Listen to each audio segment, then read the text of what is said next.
Hello बच्चों, कैसे हो आप। उम्मीद करता हूँ कि अच्छे होंगे। और ऑनलाइन के साथ में ऑफलाइन में भी अब क्लासेस शुरू हो गई, तो एक नया ऑनलाइन भी चल रहा है, साथ में ऑफलाइन भी चल रहा है, तो एक नया एक्सपीरियंस आपके साथ में। बच्चों, हम आज आपको बताएंगे, इससे पहले वाली वीडियो में बताया था कि बीपीटी थ्योरम और उससे रिलेटेड एक्सरसाइज, बीपीटी का कन्वर्स, ठीक है। आज हम उससे आगे की एक्सरसाइज करेंगे। तो अगर जिसको बीपीटी थ्योरम नहीं आती तो हमारी इससे पहले वाली वीडियो को देखें और उस एक्सरसाइज 6.2 को देखें। पसंद आए तो लाइक करें, उसको कमेंट करें, शेयर करें। चैनल अगर सब्सक्राइब नहीं कर रखा तो चैनल को सब्सक्राइब कर लें। और आज जो हम बात करेंगे, criteria for the similarity of the two triangles. तो बेसिकली क्या है कि दो ट्रायंगल्स कॉन्ग्रुएंट कब कब होते थे, ये बात तो क्लास 9th में हमने सीखी थी। दो ट्रायंगल्स सिमिलर कब कब होंगे, ये बात हम यहाँ पर जानने की कोशिश में हैं, ठीक है। और जब ये चैप्टर शुरू कराया था तो आपको बताया था कि अगर दो ट्रायंगल सिमिलर हो गए तो करेस्पॉन्डिंग साइड सेम रेशियो में होंगी और करेस्पॉन्डिंग एंगल्स क्या होंगे, ये इक्वल हो जाएंगे, ठीक है ना। तो ये बात हमारे माइंड में रहनी चाहिए कि भाई दो ट्रायंगल सिमिलर हैं तो करेस्पॉन्डिंग साइड सेम रेशियो में होंगी। तो बच्चों, वैसे क्राइटेरिया क्या है कि जैसे हमने यहाँ पे एक लिखा ट्रिपल ए। भाई किसी भी ट्रायंगल के अगर तीनों एंगल, एक ट्रायंगल के तीनों एंगल दूसरे ट्रायंगल के करेस्पॉन्डिंग तीनों एंगल के अगर इक्वल है तो क्या होगा, वो ट्रायंगल का एंगल सिमिलर हो जाएंगे, करेस्पॉन्डिंग साइड सेम रेशियो में हो जाएंगे, ठीक है। ये बात हम यहाँ पर जानने की कोशिश करेंगे। फिर एक बात और भी है कि अगर किसी भी ट्रायंगल के दो एंगल इक्वल हो गए तो दूसरे ट्रायंगल के दो एंगल के साथ में तो तीसरा एंगल ऑटोमेटिकली इक्वल हो जाएगा। तो ट्रिपल ए सिमिलरिटी कंडीशन तो हम प्रूव करेंगे और डबल ए सिमिलरिटी कंडीशन हम मैक्सिमम यूटिलाइज करेंगे, मैक्सिमम यूज करेंगे। भाई आप समझने की बात है, हमारे पास अगर दो ट्रायंगल है, मान लो कि एक ट्रायंगल ये है, ठीक है, और दूसरा ट्रायंगल ये बना लिया। अगर ये एंगल 60 डिग्री का है और ये मान लिया 50 का है, ये 60 का है, ठीक है, तो ये 110 ये 110 हो गए तो ये ऑटोमेटिकली इक्वल हो जाएगा, क्योंकि ट्रायंगल का sum all the angles of a triangle कितने इक्वल 180 डिग्री, ठीक है, तो ये 70 हो जाएंगे। तो एक डबल ए सिमिलरिटी कंडीशन भी हम यूज करेंगे, ओके। लेकिन let us see first the triple A similarity condition, मतलब ये क्या कह रहा है, तो इसको हम पहले सीखते हैं। ये पेपर में नहीं आती है लेकिन हम इसका यूज करते हैं, हमारी बुक में दे रखी है कि इस साल MCQ बहुत सारा आना है, MCQ ही ज़्यादातर आना है फर्स्ट टर्म में, ज़्यादातर नहीं, MCQ ही स्टफ आएगा। तो पता नहीं कहाँ से छोटा सा क्वेश्चन बना करके दे दिया जाए।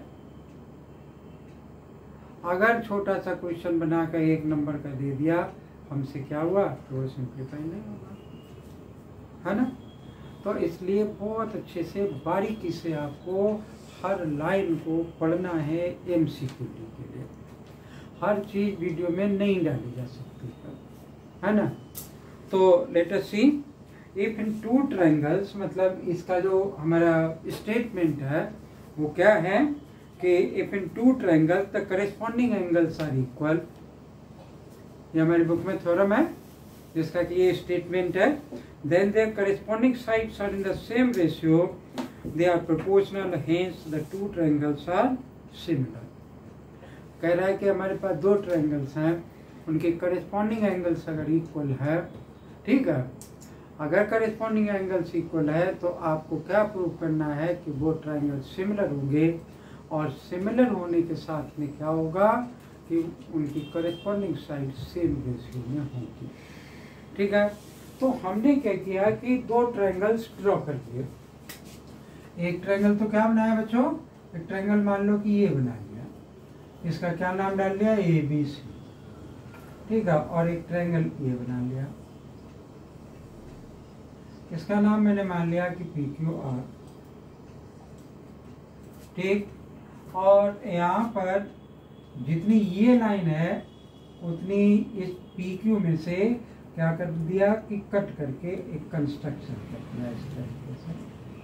ओके, ये कंस्ट्रक्शन मान लो आप। यहाँ पे क्या लिख लिया मैंने, D and E लिख लिया, यानी AB is equal to PD and AC is equal to PE suppose किया। ओके, तो डबल ये ट्रिपल एज सिमिलरिटी कंडीशन हमने यहाँ पे लिखा कि गिवन, क्या गिवन है कि एक तो ट्रायंगल ABC है और दूसरा ट्रायंगल मुझे PQR, दूसरा ट्रायंगल PQR, ये दो ट्रायंगल गिवन है। इसमें एंगल A बराबर इक्वल किसके गिवन है, P के, angle B is equal to angle Q के, और angle C is equal to angle R के गिवन है। ये बात हमें दे रखी है, स्टेटमेंट कह रहा है ना ये कि if in two triangle the corresponding angles are equal then there corresponding sides are in the same ratio, they are proportional. मतलब हमें पहले ये बात प्रूव करनी होगी कि साइड सेम रेशियो में होंगी। अगर साइड सेम रेशियो में होंगी तो ट्रायंगल्स कैसे होंगे, सिमिलर होंगे। तो ये बात हमें गिवन है। तो हमारा प्रूव टू प्रूव दैट में क्या आएगा, ये कि हमने लिखा है यहाँ पे टू प्रूव दैट,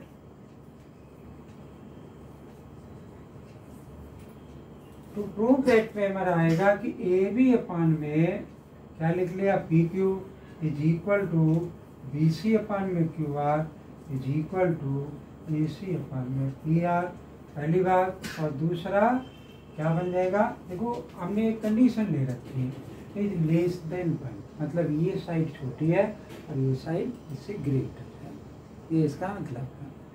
भाई जो हमारा रेशियो दे रखा है वो हमने रेशियो क्या सपोज कर लिया है, लेस देन 1। लेस देन 1 का क्या मतलब है, मान लो कि 2/3 दे रखा है, तो ये साइड 2 है, ये पूरी 3 है, तो ये क्या कंडीशन में मान ली कि लेस देन 1।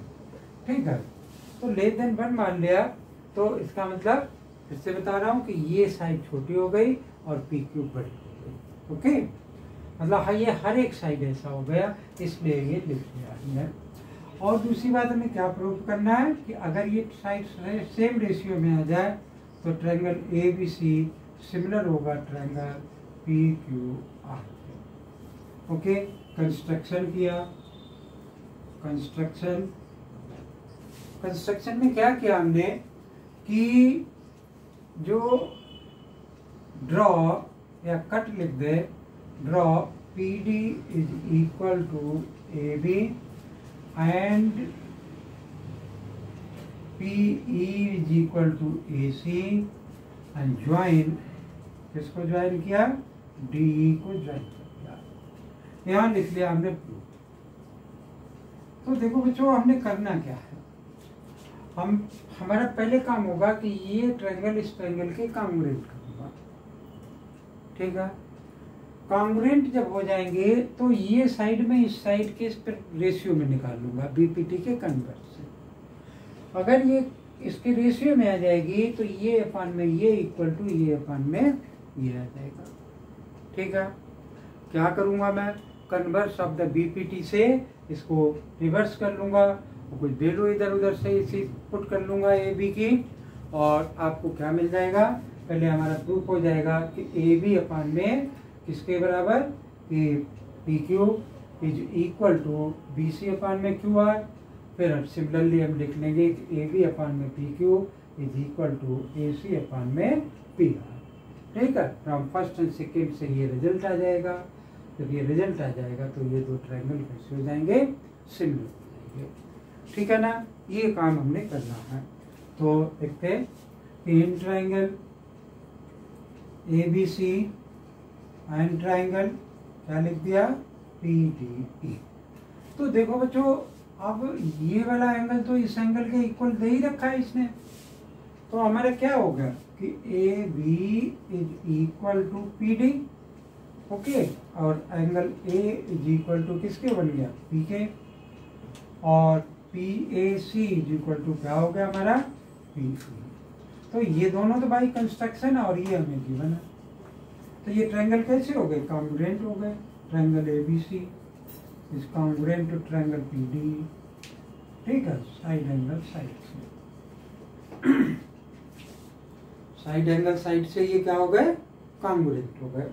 कॉन्ग्रुएंट हो गए तो हम क्या लिख सकते हैं भाई, ये कॉन्ग्रुएंट हो गए, तो इसका मतलब क्या हो गया कि angle B is equal to इसके इक्वल लिख लो DK, ये एंगल इस एंगल के इक्वल आया। लेकिन मुझे क्या गिवन है, बट ये लिख दिया हमने क्या, CPCT, ठीक है। तो बट लेकिन हमें गिवन क्या है कि angle B is equal to angle Q, तो इसका मतलब क्या हो गया कि angle B which apply that angle B, वो angle D is equal to angle Q, angle D is equal to angle Q। अगर D Q के इक्वल आ गया तो ये करेस्पॉन्डिंग एंगल्स हो गए, तो यहाँ हम क्या लिख देंगे, which are the corresponding angles, which are corresponding angles, ठीक है। अगर ये करेस्पॉन्डिंग एंगल्स हो गए तो हमारा क्या हो गया कि D पैरेलल हो गई QR के। अगर D पैरेलल है QR के तो हमारी BPT थ्योरम क्या थी कि अगर किसी भी ट्रायंगल में ये साइड इस साइड के पैरेलल है तो ये बाकी दो साइडों को सेम रेशियो में डिवाइड करती है। तो जब सेम रेशियो में डिवाइड करेगी तो क्या हो गया कि हमने ये लिख लिया कि ये हमारा PD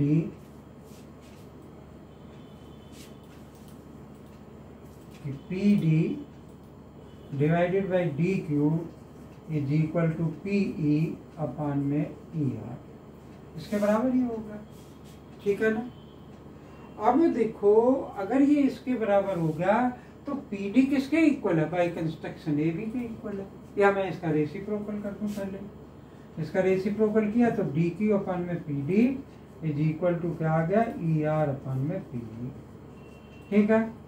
लेकिन हमें क्या मालूम है कि AB is equal to PD, ये गिवन है कहीं, हम वो बाई कंस्ट्रक्शन है, तो हमने यहाँ पे क्या लिख लिया कि DQ की जगह पे, बहुत सॉरी PD की जगह पे और PE की जगह पे क्या लिख लिया, A लिख लिया, यानी ये हमारा आ गया कि DQ अपान में AB, ठीक है, इज इक्वल टू क्या लिख ले, ER अपान में क्या लिख लिया हमने, AC।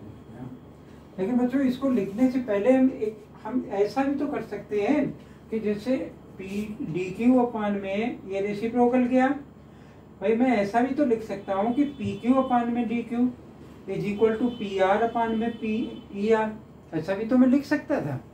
तो मैं क्या कर सकता हूँ कि ये DQ और ER की वैल्यू मैं चेंज करके यहाँ पर क्या लिख लूँ कि PQ अपान में और हमारा क्या आ जाएगा, PD आ जाएगा, तो मैं ऐसा लिख सकता हूँ। तो इस जगह पर भी मैं ऐसा चेंज कर सकता हूँ जिससे कि मुझे 2-4 लाइनें कम लिखनी पड़ेंगी, प्लस नहीं करना पड़ेगा। तो मैंने यहाँ पे क्या लिखा कि PQ और यहाँ पे लिख दिया PR, ठीक है। अब देखो ये क्या बन गया मेरा, भाई इसका रिवर्स कर दूं तो ये AB अपान में PQ इज इक्वल टू क्या गया, AC अपान में PR आ गया, ठीक है। तो देखो AB अपान में क्या आया मेरा, PQ आ गया, ऐसे ये AC अपान में क्या आ गया, PR आ गया। हम क्या लिख सकते हैं कि similarly we can prove that, similarly we can prove that, क्या प्रूव कर सकते हैं कि AB अपान में PQ is equal to BC upon में QR, ठीक है। अब देखो AB अपान PQ और AB अपान PQ, तो ये तीनों इक्वल हो गए ना, इसको फर्स्ट मान लो और इसको सेकेंड मान लो।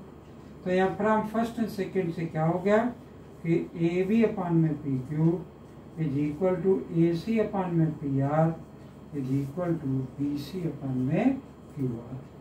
और अगर ये साइड सेम रेशियो में आ गई तो क्या हो जाएगा कि ट्रायंगल ABC सिमिलर हो जाएगा ट्रायंगल, इस ट्रायंगल के सिमिलर हो जाएगा PQR के। ओके बच्चों, तो ये पहले वाली क्राइटेरिया था। क्या था? एक हमने क्राइटेरिया जितने भी है कि ट्रिपल एस और साइड एंगल साइड, ये 3 क्राइटेरिया है। और कोरोलरी में क्या है कि डबल ए क्राइटेरिया। ठीक है, तो ये 4 क्राइटेरिया मेनली हम यूज करते हैं, तो उनमें से ये एक क्राइटेरिया था। यहाँ नीचे हम क्या लिख लेंगे? Hinge proof. तो अब मैंने वीडियो शुरू करने से पहले आपको बोला, जब ये क्वेश्चन करा रहा था उससे पहले मैंने आपको क्या बताया कि ट्रिपल ए का हम कम यूज करेंगे, क्योंकि थर्ड एंगल ऑटोमेटिकली इक्वल हो जाता है। अगर 2 करेस्पॉन्डिंग एंगल्स इक्वल है किसी ट्रायंगल के दूसरे ट्रायंगल के करेस्पॉन्डिंग एंगल्स के, तो तीसरा ऑटोमेटिकली इक्वल हो जाएगा और ट्रायंगल डबल ए सिमिलरिटी से क्या हो जाएगा? सिमिलर हो जाएगा। Pause the video and copy it, then we have do a question with a double A similarity or triple A similarity। ठीक है,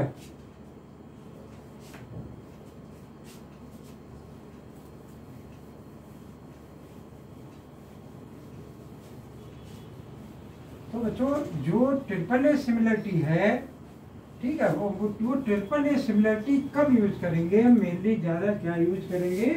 डबल ए सिमिलरिटी कंडीशन ज्यादा यूज करेंगे। तो और आगे पहुंचते हैं।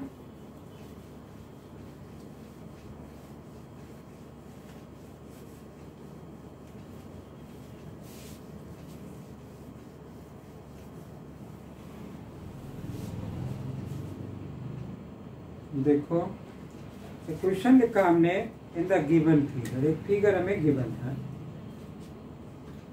और फिगर कुछ इस टाइप से है।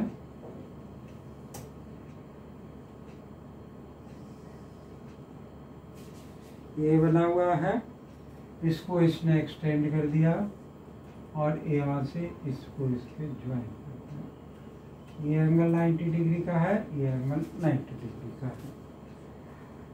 PQR ये दे रखा है मुझे, क्या? PQR। ठीक है, इस क्वेश्चन को करने का मेरा मेन मकसद क्या है कि मैं आपको डबल ए सिमिलरिटी कंडीशंस बताने की कोशिश कर रहा हूँ। तो दूसरा TS, यहाँ पे T है और यहाँ पर S है। तो मैं इस क्वेश्चन को यहाँ पे लिख देता हूँ, ये पेपर में भी आया कई बार बोर्ड में। यहाँ लिखा कि in the given figure, question है ये हमारा, in given figure,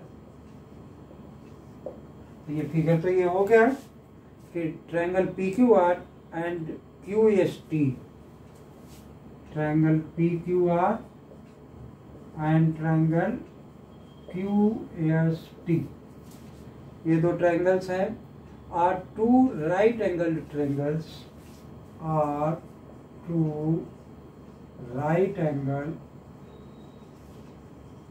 triangles, 2 right angle triangles हैं at R and T, at R and T respectively। ठीक है, और फिर आगे हमसे क्या कह रहा है? देन प्रूव दैट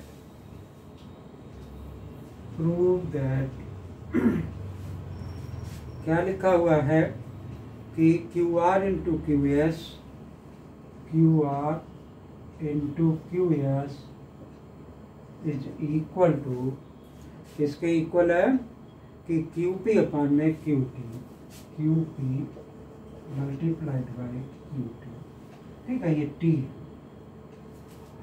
तो अब देखो, इसने हमें क्वेश्चन को जरा सा कंफ्यूज करने के लिए ऐसा क्रॉस मल्टीप्लिकेशन में लिख दिया। भाई कोई भी रेशियो क्रॉस करेंगे तो इस टाइप से आ जाएगा, ये लिखा हुआ है। तो अब देखो, हम इसमें QR मल्टीप्लाइड बाई QS और QP इंटू QT। ठीक है, तो ये जो दे रखा है इसको हम रेशियो के फॉर्म में लिख सकते हैं। तो इसको रेशियो के फॉर्म में मेनली जो हम प्रूव करेंगे वो QR अपॉन में QT इज इक्वल टू क्या बन गया मेरा? QP अपॉन में QS। चेक कर लेते हैं कि ये प्रूव करेंगे या नहीं करेंगे। कैसे चेक करेंगे? हम देखेंगे कि दो ट्रायंगल में ये रेशियो है या नहीं है। अगर ये रेशियो नहीं होगा तो हम क्या करेंगे कि इसको चेंज कर लेंगे। ठीक है भाई, अगर मैं इसको क्रॉस करूंगा तो ये आ जाएगा, इसलिए मैंने ऐसा लिख लिया। लेकिन ये दो अलग अलग ट्रायंगल में है भी या नहीं है। क्यू आर अपान में क्यू टी, क्यू आर कहाँ है ये है और क्यू टी कहाँ है ये। क्यू आर इस वाले ट्रायंगल के लिए है और क्यू टी इस ट्रायंगल के लिए। ठीक है ना। दूसरा क्या लिखा, क्यू पी, क्यू पी ये इसी ट्रायंगल का है और दूसरा क्या दे रखा, क्यू एस, क्यू एस इस ट्रायंगल का। तो इसका मतलब ये ठीक है। तो अब हम इसको प्रूव कैसे करेंगे। हमने यहाँ पे लिखा प्रूफ, हमने लिखा इन ट्रायंगल, कौन सा लिख दे रखा है इसने, एक तो triangle P Q are and triangle Q S T. ठीक है, तो जो एंगल ये राइट एंगल है, ये राइट एंगल है, तो इन दोनों को इक्वल लिख लेते हैं। तो और जो दूसरा एंगल फिर ढूंढ लेंगे इसमें, क्योंकि ये तो दोनों दिखाई दे रहे हैं 90 डिग्री के हैं। Angle P R Q is equal to angle किसके लिख दूं, ये टी दे रखा मुझे, S T Q is 90 degree, given है ये मैटर। और दूसरा देखो, इस वाले ट्रायंगल में और इस ट्रायंगल में ये एंगल दोनों में आ गया तो कॉमन हो गया, angle Q is equal to angle Q, ये कॉमन है। ठीक है, अगर ये कॉमन है तो ये ट्रायंगल कैसे हो गए, सिमिलर हो गए। P Q R is similar to triangle Q S T. तो देखो बच्चों, अब ये तो अब आपस में कॉमन हो गया, मतलब कॉमन हो गया ये, इसलिए इक्वल है, ये इसके इक्वल हो गया। तो अगर ट्रिपल ए लगाऊं तो ये इसके ऑटोमेटिकली इक्वल हो जाएगा। ओके, तो ये ट्रायंगल सिमिलर हो गए, ये रेशियो लिख लो, क्यू आर अपान में Q T is equal to Q P upon में क्यू एस। ये क्या है, डबल ए सिमिलरिटी क्राइटेरिया या कंडीशन। क्रॉस मल्टीप्लीकेशन कर दो, ये रिजल्ट आ जाएगा, Q R multiplied by Q S is equal to क्या आ जाएगा मेरा, Q P multiplied by Q T. तो ये इसका आंसर हुआ। ठीक है ना। अब देखो, तो ये मेरा ट्रिपल ए और डबल ए उससे रिलेटेड वो क्राइटेरिया था, और डबल ए चूंकि हमने प्रूफ नहीं कराया तो उससे रिलेटेड ये क्वेश्चन हमने कराया, और इसी का हम मैक्सिमम यूज करेंगे एक्सरसाइज में। तो इस वीडियो में यही क्राइटेरिया बताऊंगा, इससे आगे की वीडियो में ट्रिपल ए, उससे आगे की वीडियो में साइड एंगल साइड। ठीक है, तो वीडियो अगर पसंद आए तो लाइक करें, चैनल को अगर सब्सक्राइब नहीं कर रखा सब्सक्राइब कर लें, अच्छी लगे कमेंट करें, शेयर करें। थैंक यू, जय हिंद।